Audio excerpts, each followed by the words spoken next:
In prokaryotes, the DNA is in a circular shape and located in the cytoplasm. When replication occurs, an initiator protein binds to the origin of replication, a sequence of nucleotides that indicate where replication should begin. An enzyme called helicase then unwinds the DNA by breaking hydrogen bonds between the nitrogenous base pairs. As the DNA opens up, Y-shaped structures called replication forks are formed. Two replication forks extend in opposite directions from the origin of replication. Let's take a more zoomed-in look at the strands. Gyrase, a topoisomerase, moves in front of the replication fork in order to relieve supercoiling, which results from the unwinding of DNA.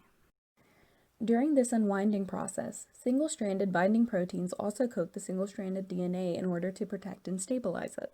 They also prevent the single-stranded DNA from winding back into a double helix.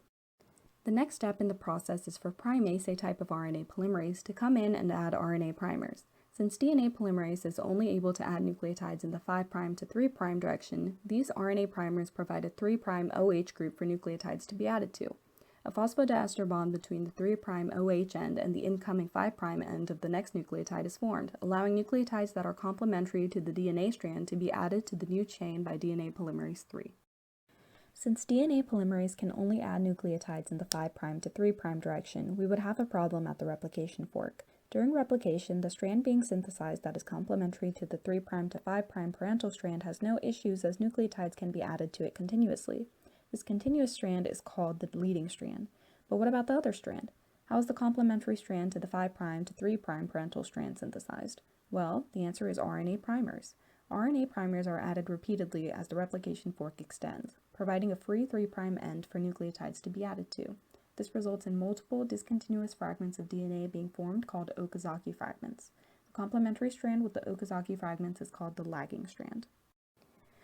As synthesis continues, the RNA primers that are present are removed and replaced with DNA nucleotides by DNA polymerase I. The nicks that remain between the newly synthesized DNA that replaced the RNA primers and the previously synthesized DNA are sealed by ligase.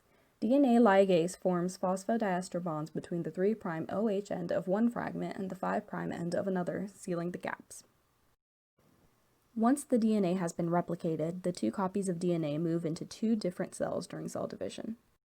What would happen if DNA polymerase I was no longer able to perform its 5' to 3' exonuclease function? This function is what allows DNA polymerase I to go back over the leading and lagging strand and remove all of the RNA primers present and replace the areas with DNA nucleotides instead.